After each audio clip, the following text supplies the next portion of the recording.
Hello everyone, Namaste, Hare Krishna. Welcome to Gita study session. We are in the 9th chapter of Bhagavad Gita. This chapter is titled Raja Vidya, Raja Guhya Yoga, the king of all knowledge and the secret of all secrets, the confidential of all confidential matter. Krishna talks about in this chapter. So what is the king of all knowledge and secret of all secret? That is bhakti. Bhakti or devotion towards the Lord. Bhakti yoga, the practice of bhakti yoga. So this chapter is coming from the bhakti yoga section of Bhagavad Gita, from the middle 6 chapters. First 6 chapters Krishna talks about karma yoga. Middle 6 chapters Krishna talks about bhakti yoga.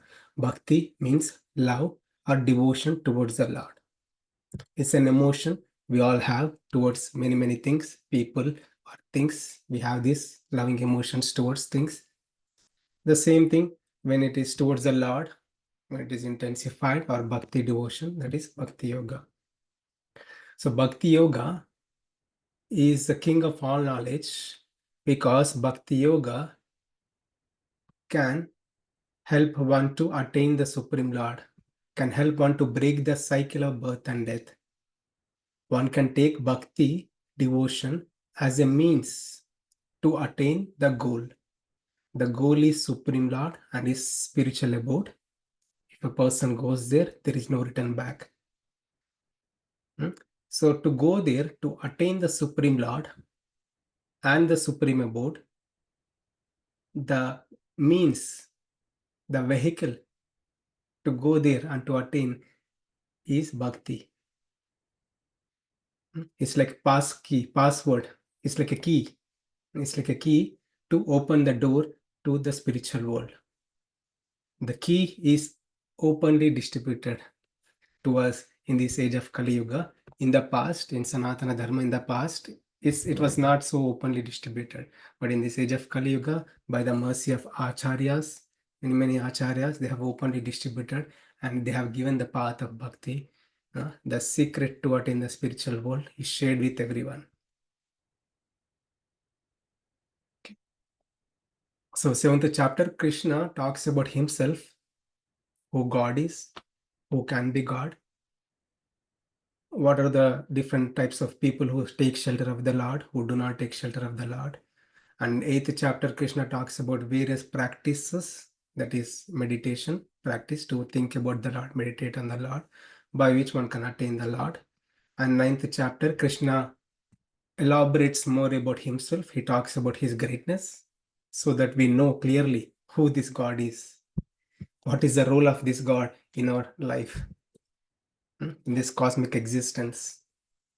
Krishna talks about himself, greatness, and glorifies the Bhakti Yoga.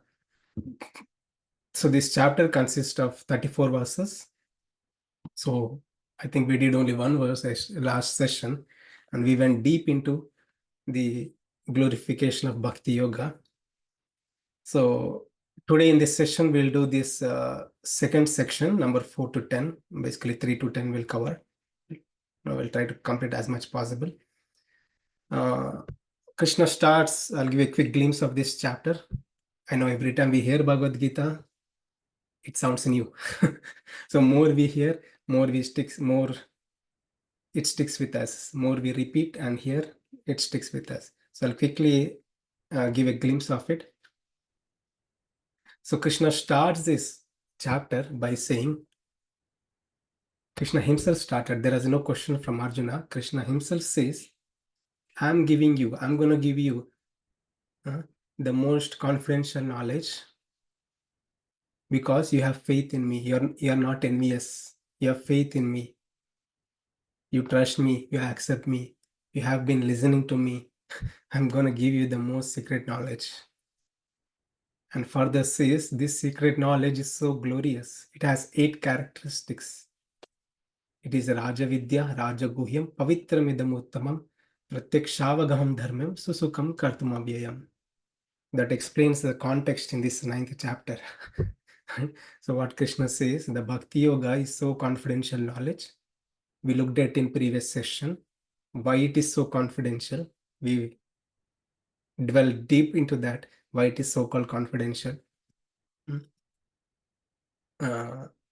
Krishna also says this is Raja Vidya Raja Pavitramidam Uttamam. The Bhakti Yoga practice is so pure and purifying. The Bhakti devotion towards the Lord is obviously pure. Not just it is pure, it also purifies us, purifies our existence, cleanses from our sins. We looked at in our previous session, there are the cycle of sin. It starts with a sinful desire. We commit a sin, and the sin becomes a habit, and we continue to commit the sin again and again, right? So the practice of bhakti eradicates all types of sins from the many lifetimes. It eradicates the sinful desires, the sinful inclination, the proclivity to do sin. Many people naturally commit sin. They don't even think that they are doing sin, but they naturally do that. Why is that? They have been doing that from many lifetimes. Many lifetimes. So the proclivity, the inclination to commit sin can also be removed by the practice of Bhakti Yoga. So we covered that in our previous session. Okay. So, and finally, Krishna also says in this section 1 to 3, one has to have faith. If a person has faith, he can easily progress. We'll look into that. And 4 to 10, Krishna talks about himself, everything about himself, how he creates entire cosmic existence and what is his role in this cosmic existence. And 11 to 25, Krishna talks about the people who deride him, who don't accept him. And there are devotees who accept the Supreme Lord, who are so much devoted to the Supreme Lord, always, all the time. Bhajante mam ananya manasam. Always with pure love and devotion, they think about the Lord. And Krishna further glorifies this so-called Bhakti Yoga. Krishna says it is so simple, easy to practice. Unlike other yoga paths like Ashtanga Yoga, one has to do severe austerities, put his own effort to control the mind and senses. He has to renounce. He has to do severe austerities to awaken his centers, energy chakras, and so many things. He has to fast and many things. It is practically impossible. We see some people practice, but to attain liberation through that practice is hard. So Bhakti Yoga, Krishna himself is recommending Bhakti Yoga. And Krishna also says Bhakti Yoga is so easy to practice. What is the effort, Arjuna? So, Patram Pushpam Phalam Toyam. You just offer me leaf, a flower, a water, small cup of water, water you get from the natural resources. You don't have to buy anything. Just offer it to me, I accept it. That's how you develop devotion towards me. It's so easy. There's no difficulty in the practice of Bhakti Yoga. Whatever you do it as a service to me. Even the most sinful also can attain perfection through this practice of Bhakti Yoga. Krishna says, and Krishna finally concludes, Manmana bhava mad bhakto madhyajimam namaskuru. You always think about me, you always meditate on me. I swear you will come to me. Guaranteed, you will come to me. So that's how Krishna ends this chapter. So we'll go into this verse for today. Verse number 3. I'll ask someone to recite this verse. अश्रद्धदानाः पुरुषा धर्मस्यास्य परन्तप अप्राप्य मां निवर्तन्ते मृत्युसंसारवर्त्मनि. Those who are not faithful in this devotional service cannot attain me, O conqueror of enemies. Therefore, they return to the path of birth and death in this material world. Thank you, Prabhu. So in previous verses, Krishna glorified the bhakti, 8 characteristics of bhakti, devotion, It is so pure, purifying. One can attain the Supreme Lord. Krishna says that, and easy to practice. And in this verse, Krishna is saying, in contrast, if a person is not faithful, then what happens? He has to go through the consequences. Right? So, what Krishna said, if you have faith, you practice bhakti, devotional service, and you can attain me. And if you are not faithful, you cannot attain me. Mrityu samsara vartmani. That is, one has to go through this repeated cycle of birth and death, birth and death. Okay. So, of course, faith is needed for anything in this world, right? Even if I'm sick, if I'm going through some disease, some problem in my health issues, right? So I go to a doctor, I have faith in the doctor, I trust the doctor. This doctor is going to help me. And when doctor prescribes me some medicine, I'll take it. With faith, I'll follow the instructions. Then my disease is cured. If I say like, who is this doctor? Who is this doctor? Why should he give? Why should I listen to this doctor? I just don't take it. I'll take it easy. I mean, my disease is not solved. I have to go through the suffering, right? And also, the faith is so important. Even anything in this material world, just like if I'm diseased, by having good faith in the doctor, my disease can be cured. Even to learn any skill, having a good faith in the instructor is also required. So in our childhood, we all have learned 2 + 2 is 4. Has anybody complained, why are you teaching me 2 + 2 is 4? 2 + 2 is not 4, 2 + 2 is 5. Do we challenge our teachers who has taught 2 + 2 is 4? We never challenged, we accepted. The question comes, why did we accepted whatever our teachers have taught? We accepted because they are the higher authority. The education, 2 + 2 is 4, the so-called math, is coming from the authority. The supreme authority is Board of Education in this whole world, not just one country, in the whole world. They widely accept. Yes, this is a fact, right? So Krishna also saying the important fact about bhakti, devotion, and about himself and the process to attain him. So Krishna, God himself, is the supreme authority. We just need to accept it. We just need to accept it. It's called Shabda Pramana. Shabda Pramana. So we went there, we looked at it in previous sessions. So there are different pramanas: Pratyaksha Pramana, Anumana Pramana, Shabda Pramana. Pratyaksha Pramana is like, I believe in only when I see it. So we can't see many things in this world. So that's not a right way to gain knowledge about God. Anumana Pramana means speculation. I speculate and understand God or understand the soul or the sun. That's also not the right way. Shabda Pramana, learn from the authority. That's called Shabda Pramana, learn from authority. If I need to know about the sun, if I go with Pratyaksha Pramana, I look at the sun looks like 5-6 inches. Is that the size of the sun? No, sun is a lot bigger. It's 108 times bigger than the size of Earth. The facts are published by NASA. I go to NASA because they are the ultimate, not ultimate, but they are the one highest authority in giving this knowledge. Or our Shastras, or Krishna himself given the Vedas, they clearly describe about the size of Earth or size of sun. So if you gain knowledge from the higher authority, that knowledge is a good knowledge, right? And we just need to have faith. Okay. And one more thing Krishna is saying, as previously stated, Krishna said, you do, if you do this, you'll attain this, right? If you practice Bhakti Yoga, you attain the Supreme Lord. And if you don't practice Bhakti Yoga, if you don't have faith, then you have to go through this Murtyu Samsara Vartmani, repeated cycle of birth and death. So just like I say to my child, if you study math well, you get A plus. If you don't study math well, then you have to see the consequences. You will struggle, you'll fail, you'll struggle.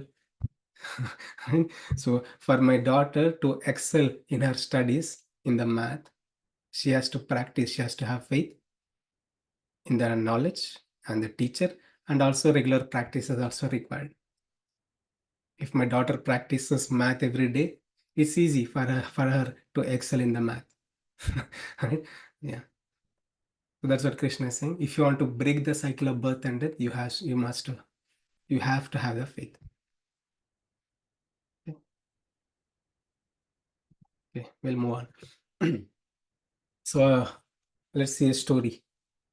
The story about the faith. Okay. Story time. So this is a story about a Brahmana and a cobbler. So Brahmana means a saintly person. You can see in this picture, right? Who practices all the rituals. And the cobbler, he's like he mends the shoes. Hmm. So these two people, a Brahmana and the cobbler, they are good devotees. They are good devotees. So this Brahmana regularly follows the rituals, and this cobbler also is also good devotee. He always thinks about the Lord, meditate on the Lord, right? So once Narada Muni, about Narada Muni, little bit. So we looked at the story of Narada Muni in previous session, how Narada Muni appeared as Narada Muni, how Narada Muni became Narada Muni. In our previous session, we looked at. So this is a celestial being. Narada Muni is a celestial being. He has access to spiritual world, material world. He travels everywhere. He travels everywhere in the spiritual world, material world. He goes everywhere. Right? So one day while he was traveling, he came across these two people. So he first looks at this person, Brahmana. He's doing these rituals. And looking at Narada Muni, this Brahmana goes to Narada Muni, offers obeisances, and he starts a conversation. He says, Narada Muni, how are you?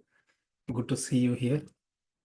I heard you go everywhere, you visit the Lord, you see the Lord. Can you do a favor for me? I have been struggling in this material world. I've been suffering so much, and on top of it, I'm also doing so many rituals. Can you go to the God? When you go to the God, can you ask this question? When can I come? When can I attain the Supreme Lord? When can I attain the spiritual world? I've been struggling here so much. Can you ask this to the God?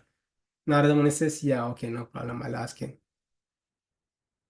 Okay. Then Narada Muni walks, and while he's walking, he sees another person. He's a cobbler, and looking at the cobbler, Narada Muni says, Hare Krishna, how are you? Narada Muni also glorifies Narada Muni. The cobbler also glorifies Narada Muni. You are the celestial being. You are a great soul. And this cobbler also asks a similar question. Oh, my dear Narada Muni, you know, we know that you have access to the spiritual world. You go and see the God every day. I have a question. Can you do me a favor? Can you ask the Supreme Lord, when can I attain the Supreme Lord? I'm so eager to attain the Supreme Lord. I can't wait any longer to attain the Supreme Lord. I've been serving here. I want to serve the Supreme Lord in the spiritual world also. I couldn't wait any longer. Can you ask Supreme Lord, when can I attain him? Okay, then Narada Muni heard these two people, and he goes to the spiritual world. He goes to the Vaikuntha planet, and that's where he meets Narayana in Vaikuntha, the Supreme Lord Vishnu. Then he asks the question, oh, my dear Lord Narayana, Supreme Lord himself knows everything. So Lord himself says, yeah, I know the reason you are here. So, but still, he asks, Narayana asks the question to Narada Muni, and then Narada Muni says, I met two people. One is a Brahmana and a cobbler. They both had a common question, when can they attain you? It looks like they want to attain you very soon. Then this Brahman, then Lord Vishnu says, okay, there is a time. The time will come. If the time is different for different people. This Brahmana has to take 100 lifetimes to attain me. And this cobbler will attain me in next lifetime. I mean, in this lifetime itself, not like in this lifetime itself. After he leaves the body, this cobbler will come to me. But this Brahmana has to go through 108 lifetimes. See, Narada Muni was shocked. Why is that so, my dear Lord? It looks like they have been practicing devotion towards you. Why is that so? Then Lord Vishnu says, you will know the answer by yourself. Okay? Just do what I say. Just do what I say, you'll know the answer. Then Lord Vishnu says, when you go to them, when you go back to them, they'll ask you a question. They'll ask you what God is doing in the spiritual world. Is he playing there or doing some activity? What God is doing? They are very curious about me, knowing about me. That time, Lord Vishnu says, that time you respond by saying, your Lord Narayana is threading the elephant into the eye of the needle. Just like we thread, we take the thread and put into the needle, right? So that's what, so just say that the Lord Narayana is trying to push the elephant into this small hole of the needle. And then Narada Muni says, yeah, okay, I'll go and say this to them. He went and he said to the Brahmana first. He goes to the Brahmana. Then Brahmana was very curious and he rushes towards Narada Muni. Oh, my dear Narada Muni, can you tell me, did you see my Lord? What did my Lord say? And he asked this question, what is my Lord doing in the spiritual world? That time Narada Muni says, your Lord is trying to thread the elephant into the eye of needle. He's trying to insert the elephant into the hole of the needle. This Brahmana literally laughs at him. Very loudly. This cannot be true. This may not be God. This is not true. You are lying. And my God doesn't do that. What kind of God he is? Why is he doing those kind of things? He just derided, he just laughed at Narada Muni. Brahmana laughed at Narada Muni and just like, I don't agree, just go. Then, okay. Then he went to the cobbler now. This cobbler also has a similar question. What is my Lord Narayana doing in the spiritual world? Then Narada Muni says, your Lord is threading the elephant into the eye of the needle. And this is what he responded, cobbler. Cobbler says, of course, why not? My Lord is always glorious.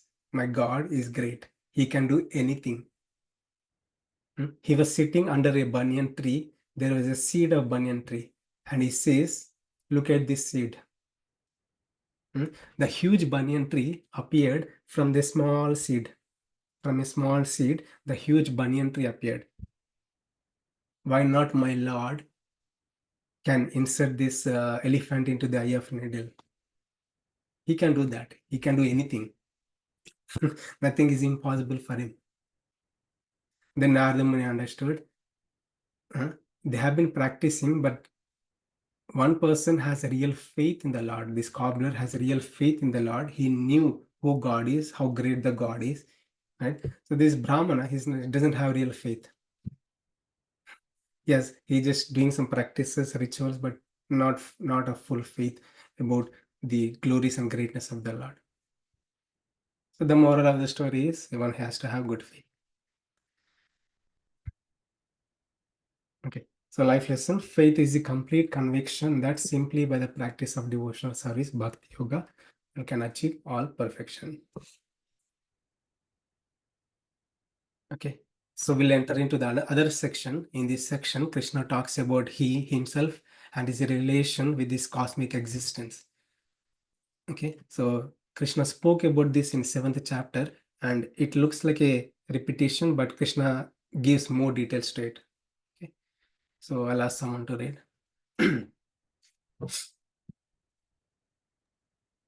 Krishna, text 9.4. Krishna is in everything.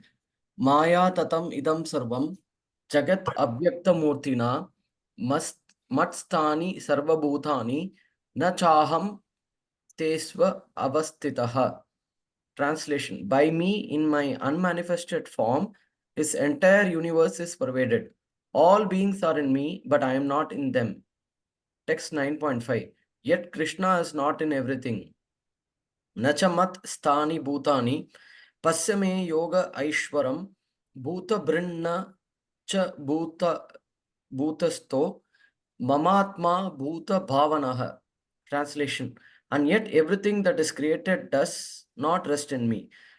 Behold my mystic opulence. Although I am the maintainer of all living entities, and although I am everywhere, I am not a part of this cosmic manifestation, for myself is the very source of creation. Thank you, Prabhu. Sure. So Krishna glorified Bhakti Yoga in the previous verses and also said you must have faith in the process, practices, and also to learn about me. And here he's revealing about himself. So if you have any doubt who God is, if you have any question who God is, what is the role of God? Is God is someone who sits in the spiritual world and let people just live in this world, and he has no relation to this world? God is just someone is hanging out in the spiritual world, having nice time. Is it the God? What is the role of God in the spiritual world or in this material world? If you have any questions like that or doubts, those will be answered here in this set of verses. So God says, Maya tatham idam sarvam jagat avyaktam murtina. Avyaktam murtina. So by me, in my unmanifest form, this entire universe is pervaded. Krishna is saying he's all pervaded, he's all pervasive. He's in everyone and everything, entire universe. So Krishna also spoke about this earth, water, fire, air, ether, water, the material elements. And superior to that, there is a spiritual element, that is soul.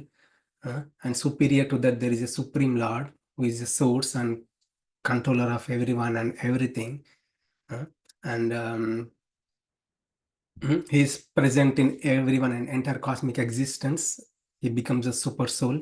Like you can see in this picture, God enters into each and every universe, and he becomes a super soul, and he pervades everything in the entire universe.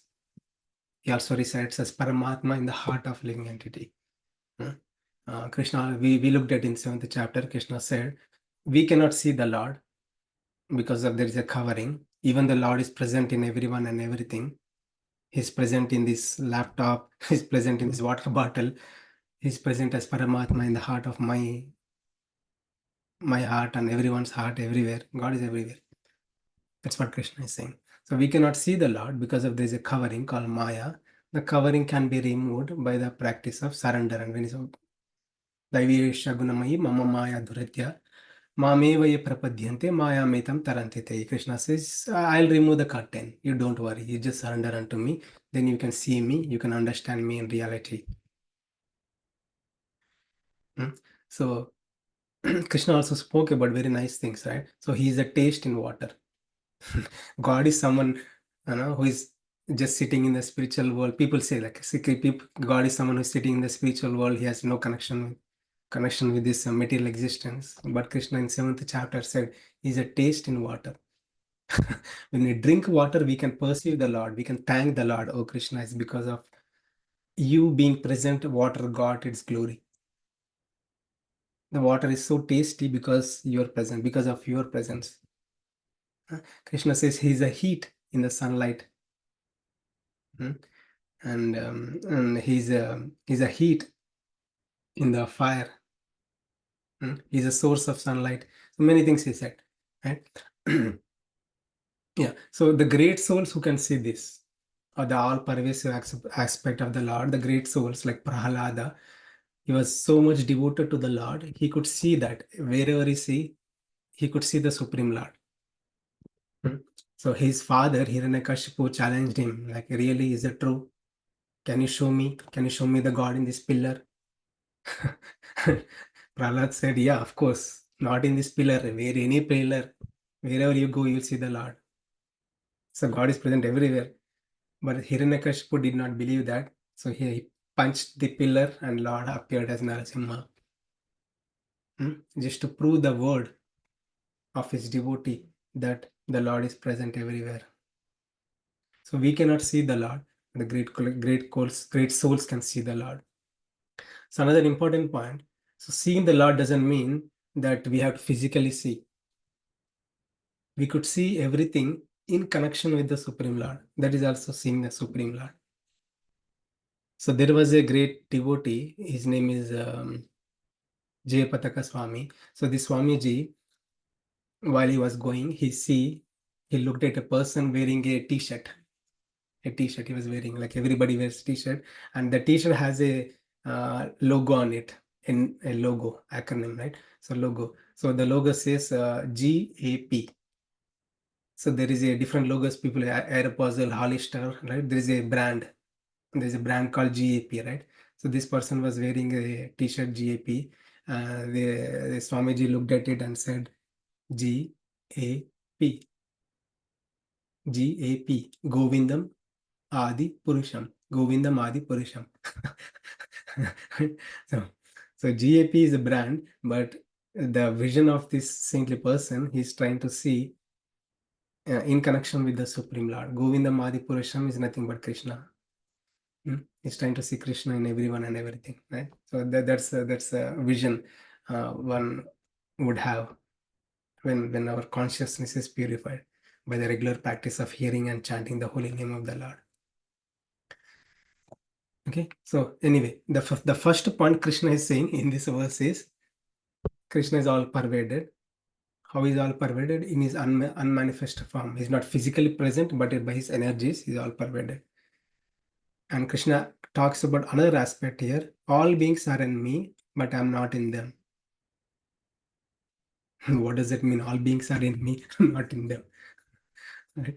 So here it means, Krishna goes and enters into each and every universe as he becomes the super soul. He maintains and sustains entire universe.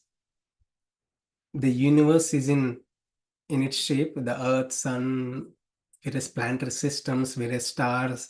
It is because of the presence of Supreme Lord.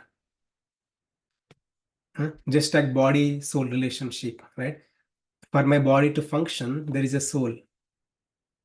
If the soul is gone out of the body, my body is nothing but a dead body. I cannot even speak, I cannot walk, I cannot eat.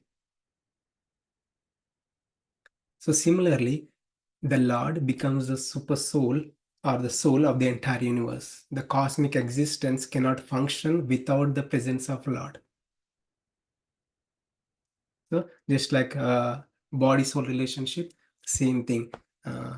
The entire cosmic existence, whatever we see in this cosmic world, the sun, moon, water, everything in this cosmic existence, material things, right? Everything.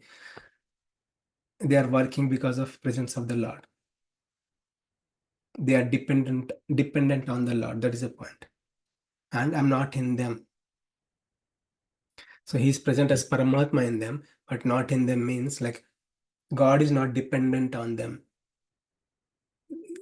For this cosmic existence to function, it requires God to be present. But the God himself can live separately. God doesn't need this cosmic existence. Right? So that is a thing. That is a point there.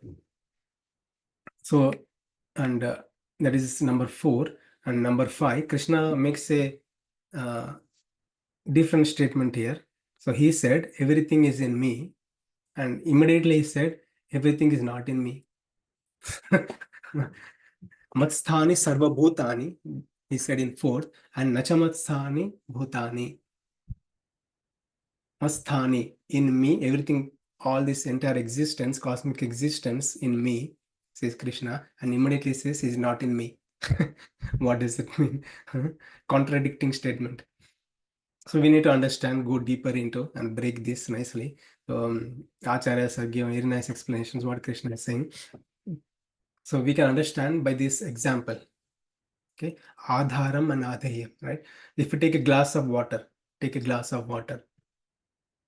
Take a water, they take a glass and put water in it.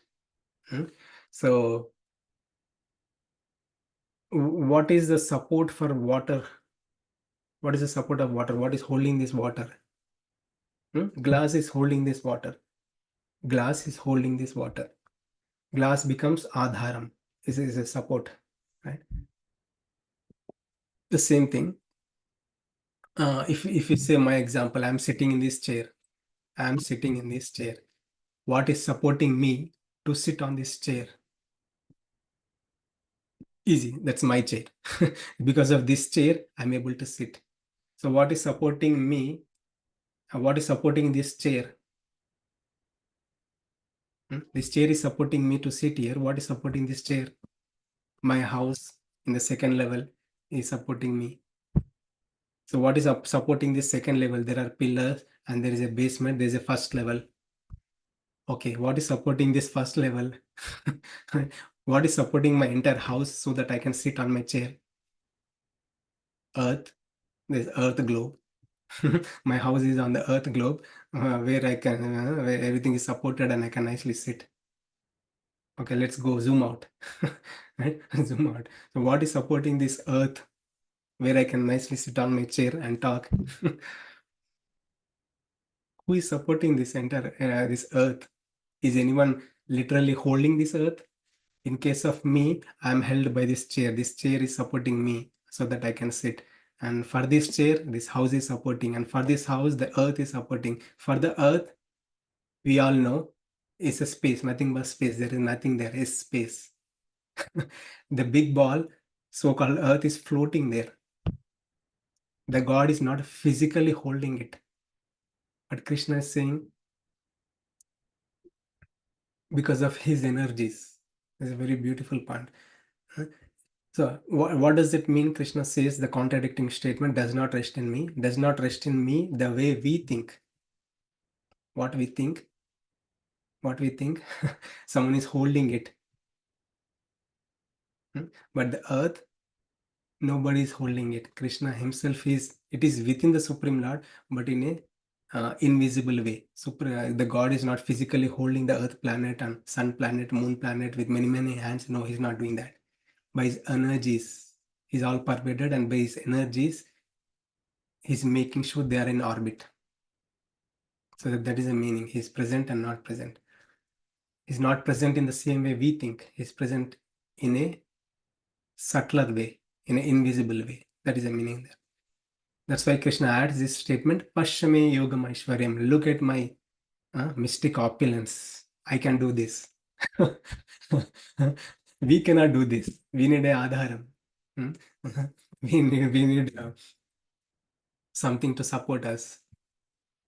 God, I mean, to hold my, I need to this phone, right? Phone. If the phone has to, if I need to talk to someone, I used to hold it and talk. I don't have powers like I can look at it and say, "Hey, my dear phone, just come to me." I want to talk someone. My phone just flies and not. If nothing will happen like that. Maybe that will happen when AI develops artificial. There is so much development in AI, artificial intelligence. Maybe that will happen one day. I don't know. Maybe people have the superpowers just by icha matrena, like thinking power, willpower. Things will happen. Maybe I don't know, but now it's impossible. If I need to talk, I need to hold the phone and talk. Right? I can't just say like, "Hey, phone, come to me." Right? That's not possible. But it's not possible with us. But look at the gods, Yogam Aishwaryam, the mystic opulence of the Lord. He's not like us. He's not like us. He can do this. He can do the entire cosmic creation. He can sustain the entire cosmic creation existence. Many, many planetary systems. He can hold it with his mystic opulence. He doesn't have to be physically present. And Krishna further adds, I'm the creator and maintainer of all living entities. Whatever you see in this world, I'm the creator and maintainer. And I'm not part of this cosmic manifestation. Not part of the means like I'm not Don't think. Immediately what we say, if earth is being held by the Supreme Lord, that means Supreme Lord is also a material thing. That's what people have this conception, right? Krishna is clearing that misunderstanding. Don't think I'm also part of material thing. Hmm?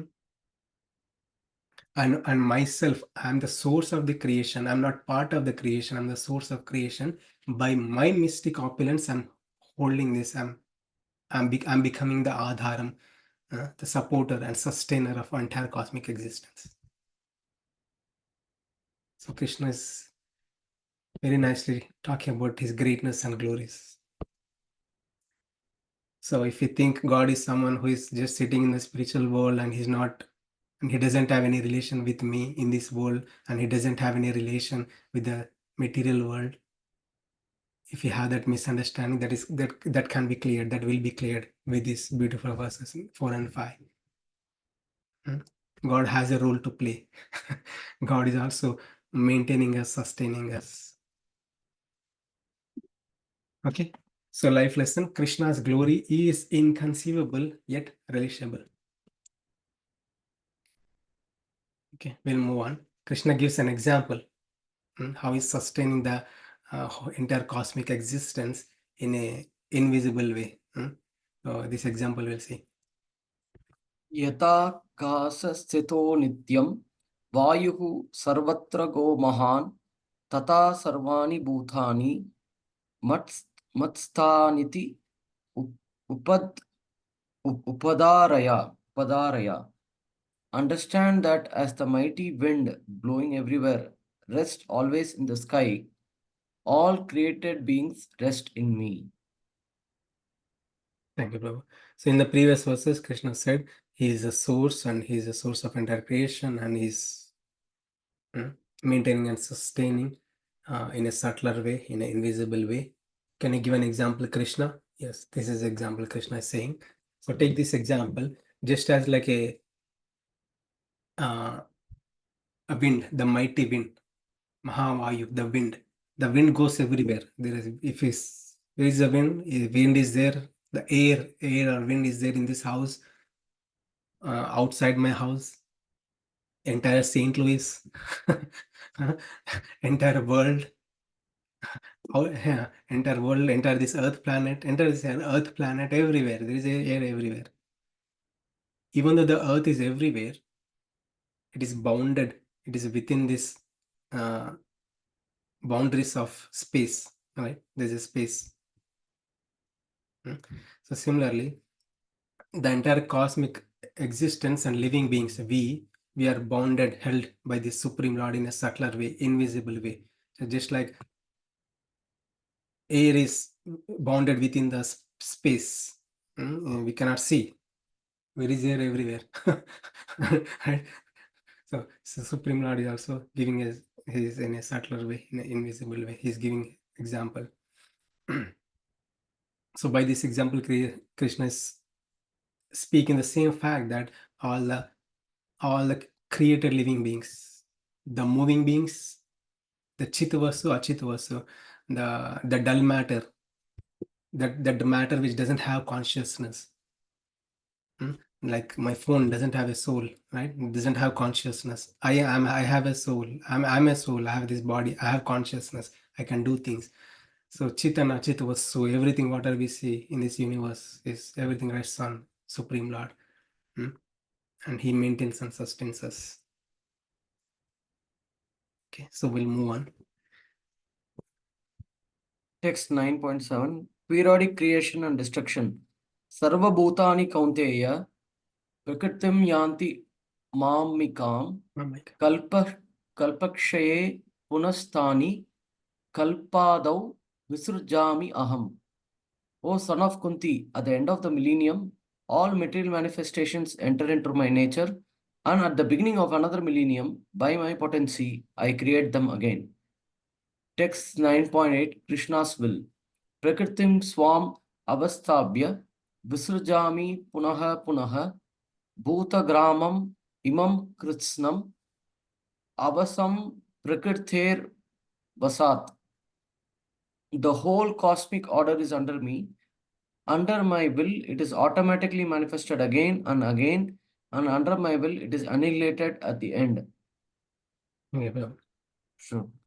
so in Krishna's elaborating more about his role in this creation, he says he maintains sustains, he's all pervaded, everything rests on the Supreme Lord, and nothing can function without the presence of Supreme Lord.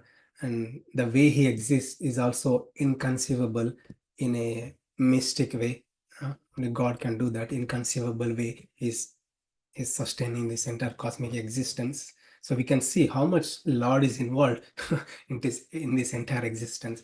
And here Lord is also saying, "O son of Kunti, Kantheya, know about me, know more about me." Hmm. At the end of millennium, all material manifestations enter into my nature. Amaikam, Kalpakshe, Kalpa means the time frame. Okay, so the time frame could be Brahma's one day or Brahma's full day. So we spoke about this before, and I'll show this PPTs also in this session. So there is a creation happens, the entire creation happens every 311 trillion years, 311 trillion years. This creation happens. Okay, so the creation happens, the Brahma is the first citizen born, the Lord creates everything, and he gives the ingredients to Lord Brahma. He does a secondary creation, everything comes into existence, and Lord goes and he becomes a super soul of entire cosmic existence, right? Everything is functioning, but whatever is created has to be destroyed. There is a Nitya Pralaya, the constant continuous annihilation, that is, people are dying everywhere. Whatever is created is getting destroyed. That's called Nitya Pralaya. And there is a Naimitika Pralaya. Occasional destruction happens at the at the one day of Brahma, right? When just like our day, we get up in the morning, we do everything in the morning time, and we go to bed. Similarly, when Lord Brahma goes to bed, there is a destruction happens, partial destruction. Partial destruction happens. So during the destruction, different worlds get destroyed. Like if you take one universe, only the top three will remain. Entire other than that, everything will get destroyed. Okay, and at the end of Brahma's lifetime, Brahma lives for 100 years. At the end of Brahma's lifetime, everything, including Brahma, everybody got destroyed, and they all go into the body of Mahavishnu. That's what Krishna is saying here. Exactly, this is what Krishna is saying. At the end of millennium, all material manifestations enter into my nature. Everything enters into the Prakriti. The Prakriti and its manifestations, transformations, and the entire cosmic existence enter into the Supreme Lord at the time of annihilation. This happens in the lifespan of Brahma every 311 trillion years. 311 trillion years. Our life is just 100 years. Okay. Yeah. And Krishna is saying again, in the beginning of another millennium, there will be another Brahma will be born. He does the same thing, and the entire creation happens. And I create them again and again. The so-called Prakriti, everything, the moving and non-moving, everything goes back into Prakriti, and Prakriti also goes back into the Supreme Lord. And in the next millennium, everything comes back and manifests again. God is also working. Right? He's busy. He's busy. So, and Krishna's talk about when this happens, why this happens. Is anyone commanding you, Krishna? Anyone telling you do this, or you are doing by your own will? Krishna is saying, yes, I'm doing by my own will. Nobody's telling me.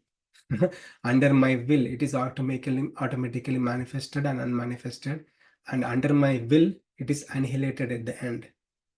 It is Sankalpa Shakti. It's called Sankalpa Shakti of the Lord, by the will of the Lord. If I make a will, if I make a thought like, okay, let this phone be destroyed. nothing will happen. You say, let this phone be destroyed, nothing will happen, right? So let me fly in the air. Let me go from this planet to other planet, nothing will happen. But Lord's Icha Shakti, the willpower of the Lord is different. He can create the whole cosmic existence, many, many universes, just by thinking, just by a thought. Icha Shakti. Okay. And yeah, we'll go into this. Text 9. All this work cannot bind me. Nachamam tani karmani nibat nanti dhananjaya uda udasina bad asinam asaktam teshu karmasu. O Dhananjaya, all this work cannot bind me. I am ever detached from all these material activities, seated as though neutral. Text 10. Krishna is the supreme director. Maya Dyakshena Prakritihi Suyate Sa Characharam Hetunanena Kaunteya Jagat Viparivartate. This material nature, which is one of my energies, is working under my direction, O son of Kunti, producing all moving and non-moving beings. Under its rule, this manifestation is created and annihilated again and again. Thank you, bro. So these are the deeper verses. Krishna is talking about his greatness and glories, and by his Icha Shakti he can create. He in the previous verses he said he's all pervaded, and he is the one who is the source of creation. He is the one who is the source of destruction, and by his willpower everything get manifested and destructed. And in this verse he's saying people have this doubt generally. Oh my dear God, if you are working, if you are doing some activities, are you also doing because of any karma, or by your acts will you get karmic reactions? That's the first question people may have in general. Or other question one may have, um, because of you created, I'm going through this suffering. I'm in this material world suffering, sometimes taking pleasure and happiness and suffering cycles I'm going through. Is it just you're doing just for a play? You're making me suffer? This other question people may have a doubt. Krishna is clearing off all the misconceptions one may have. Krishna is saying this statement, Nachamam Thani Karmani. So whatever actions he does, the God actions are divine. Krishna says, Janma Karma Chame Devyam. They are divine actions. None of the actions of Krishna never bind him. And Krishna also says he's detached from all material activities. So he's creating the universe and he's making the people to come into existence. And Krishna is saying, Udasina Vadasinam. I'm playing a neutral role. I'm just doing this creation and destruction, annihilation. For what? For what? Why am I doing this? Why Krishna is doing this? So Krishna is saying Krishna does this because we have karma and we have these desires to be fulfilled, to be enjoyed in a certain way. Unlimited desires, unlimited sins, unlimited karma. God has to create this and put us into this existence. And Krishna is saying he is not affected. He's udasina vadasina. He remains neutral, even though he's seeing everything. I'm not responsible for your karma. You do good action or bad action, you suffer. I give the knowledge. That is my job. That's what Krishna is saying. I play a neutral role. And that is an ninth verse. And 10th verse, one may have other question. You said, Krishna, you are being neutral and your actions are divine. And is someone telling you, is there a supervisor before to you? In this world, everybody has a supervisor, boss of boss, right? Some people have a boss, some people think themselves a boss, but they still serve others, right? So are you also serving? Is anyone commanding you, demanding you to do this? So Krishna says, nobody is commanding me, I myself, Maya Dakshina Prakriti, I'm the Daksha. I'm myself the superior.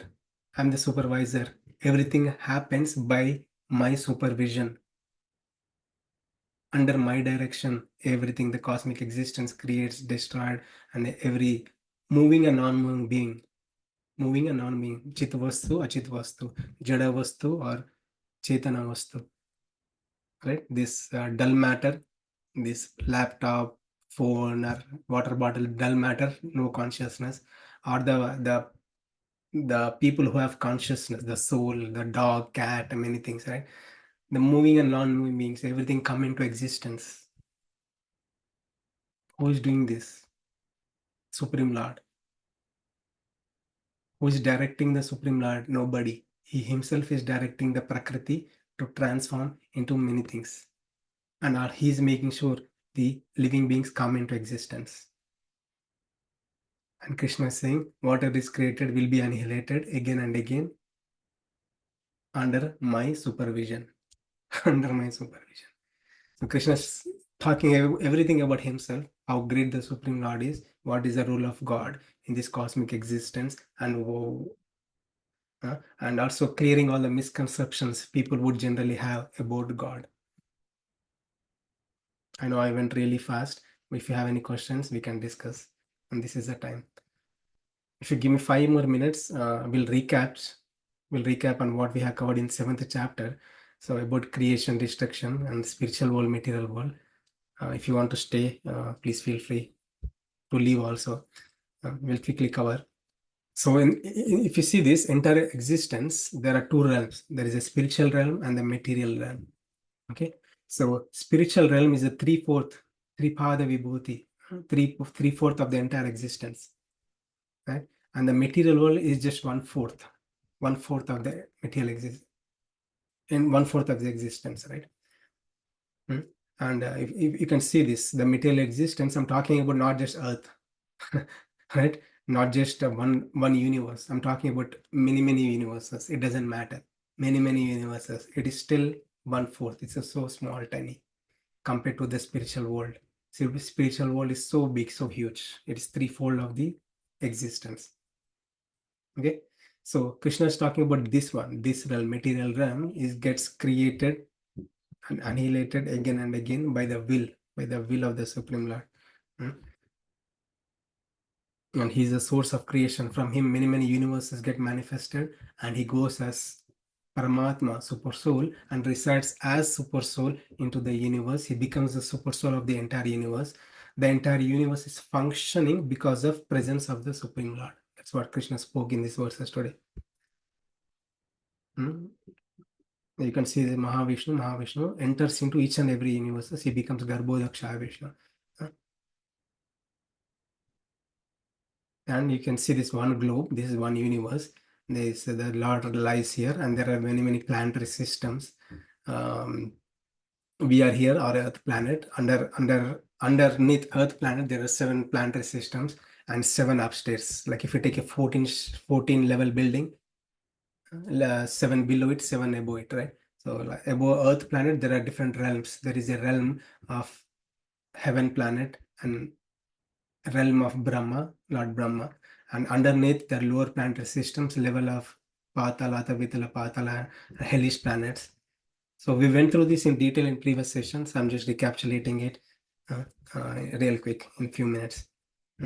And Krishna is talking about this universe also stays for some time.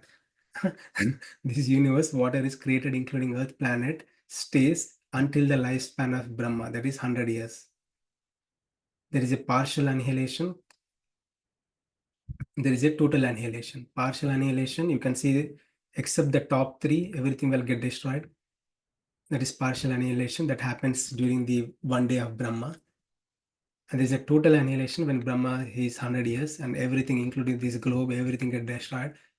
It will go into unmanifested and it enters into the Supreme Lord, enters into the body of Mahavishnu. That's what Krishna said in this chapter, in this verses today. Okay. And look at this. Look at this is a lifespan of Brahma. How long this universe? I'm talking about one universe. This is one universe. How long this one universe lasts Right? Everybody has this question, everything get destroyed within 2020 or 2030, nothing, no. Right? So this universe is going to last for 311 trillion years. 311 trillion years, and every kalpa lasts for 4 or 4.3 billion years. Okay, and where are we? We are in this Kali Yuga, which is 432,000 years, and we passed 5,000 years only. It's like 432 minus 5 minus 5,800 we passed. So there is a lot more years to come. Our lifespan is just 100. We don't want to rotate. We don't want to go through these life cycles in this yuga cycles again and again. So we pray to the God to go back to home in this lifetime. I'll quickly talk about, we covered this one. There are different pralayas happen. Nitya pralaya, whatever is created will get destroyed every day. That's called Nitya pralaya. Naimitika pralaya, occasionally.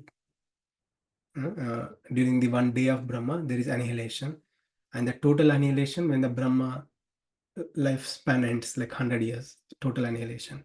And there is the Atyantika pralaya, that is the soul is out of this, all this picture. So when the soul goes to the spiritual world, it doesn't go through this, it doesn't have to see these pralayas. Right? Yeah. Okay, I'll stop here.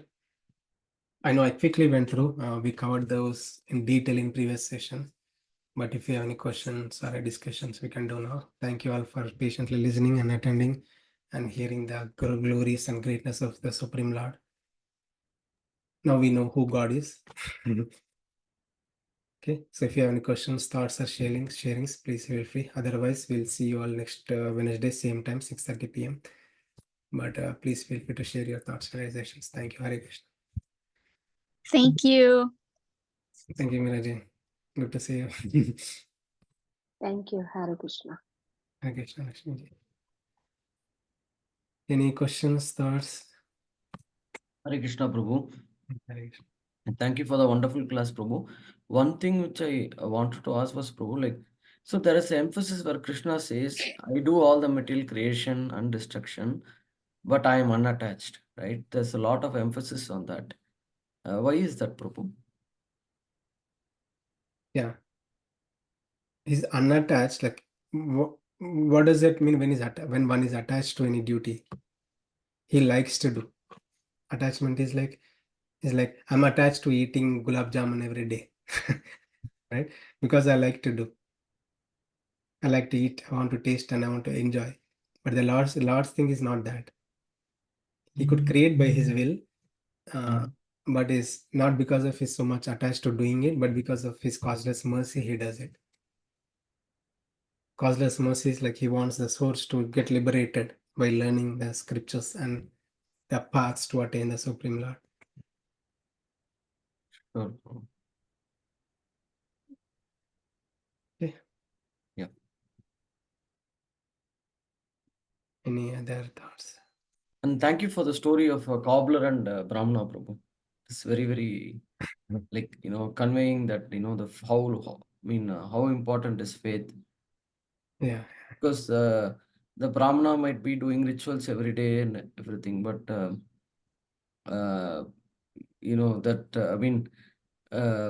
so when Narada, when both of them recognize Narada, like, is a representative of the Lord, is a spiritual master, then anything that the spiritual master says is it's going to be, without a tinge of doubt, needs to be followed. Yes, Prabhu. So by the mercy of Srila Prabhupada, we have ISKCON and all these literatures, Bhagavad Gita, so we can discuss and we can follow the instructions of the Acharyas, Prabhupada, who has given to us all this. Yes, Prabhu. Yes, Prabhu. It's their mercy. Okay, any last minute?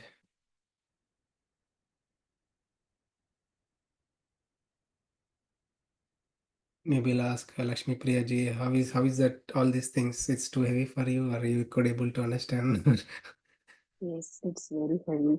The first class list is understandable, but after that, it's little hard. But I can able to understand the stories is good. Yes, the last time on the Narada story and this time this story, some of the points I can able to catch it, but Mhm. not all.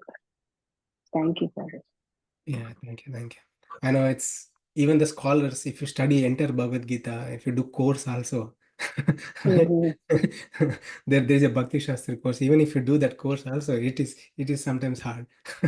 It is hard. Even the Yeah. scholars also cannot, go and gain deeper meanings. So it's, Yeah, I usually read the Srimad Bhagavatam. When I am reading first time, I can't understand, but I will little bit. Then again, reading 2 3 times, then only I fully yeah, understand the book. Like that, just yeah, after. Thank you for it. yeah. So it's like it needs a repetition. We need a repetition. Like we hear, I'm speaking, I'm learning too. Like right, like Yeah, here and again and again, again and again, again and again. Like, and we do summaries also, like again and again. So we'll recollect, and more we hear, more it sticks with us. yeah, yeah. But it is very thankful to you because when I am reading myself, I can't able to do it. But it is a good opportunities for me. It's blessing. Thank you so much. So You are telling the. Thank you. yeah, it's all mercy of our acharyas, our spiritual masters, who have given this opportunity to us. Okay, thank you all. Thank you, Hare Krishna. Hare Krishna. So we'll see you all next Wednesday, same time 6:30 p.m. We'll go into other section of Bhagavad Gita 9th chapter. Thank you, Hare Krishna. Thank you, Hare Krishna.